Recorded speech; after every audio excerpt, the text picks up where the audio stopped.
আমার নাম মোহাম্মদ সাবেদ আলী, পিতা মৃত মোহাম্মদ মুনসির আলী, বাড়ি উচুটিয়া, উচুটিয়া মানিকগঞ্জ সদর। আমি 88 সালে বিয়ে করেছি। আমার তিন মেয়েকে সবাইকে কম বেশি কিছু কিছু লেখাপড়া শিখিয়ে বিবাহ শাদী সম্পন্ন করেছি। বড় মেয়ের 2 ছেলে, মাঝার মেয়ের 2 ছেলে, আর ছোটো মেয়েরও 2 ছেলে।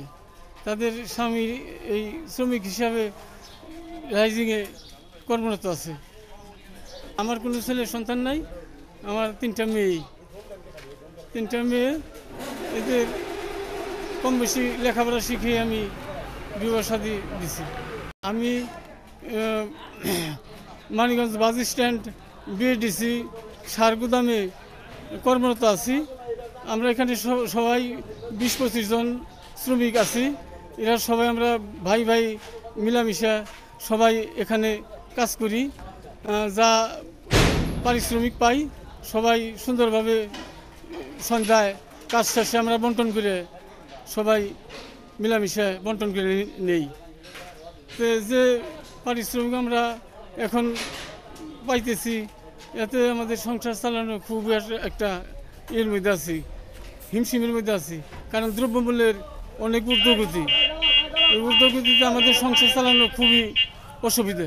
একটু ভালো মন্দ খাওয়ার খুবই অসুবিধে। গরুর মাংস, মুরগির মাংস এগুলো আমরা চোখেই দেখি না। একরকম জামাই বাড়িতে আসলে, আত্মীয় স্বজন বাড়িতে আসলে এদের খাওয়ানো দায় হয়ে যায়। এতে আমাদের খুব খারাপ লাগে। যেদিন কোনো মতে আমরা মাছ কিংবা ব্রয়লার মুরগি কিনি, সেদিন অন্য সদাই করা আমাদের জন্য দুরূহ হয়ে যায়।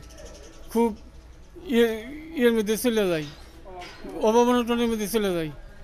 আমরা প্রতিদিন 500-600 যা কামাই, এতে বাজারে গেলে আমাদের সংসারে মাছ কিনলে চাউল কিনতে পারি না, চাউল কিনলে মাছ কিনতে পারি না।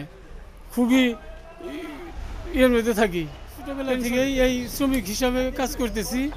আমরা এখানে সবাই মিলামিশা থাকি এবং যা পারিশ্রমিক পাই প্রতিদিন আমরা সবাই সমানভাবে বন্টন করে সবাই নেই।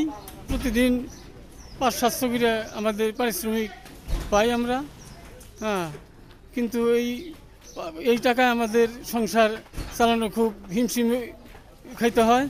কারণ দ্রব্যমূল্যের অনেক ঊর্ধ্বগতির কারণে আমরা মাছ কিনলে চাউল কিনতে পারি না, চাউল কিনলে মাছ কিনতে পারি না। আমাদের একটাই আমাদের দিকে জানি সরকার একটু সুদৃষ্টিতে তাকায়, আমরা জানি একটু সচ্ছলভাবে চলতে পারি ডাল ভাত খাইয়ে।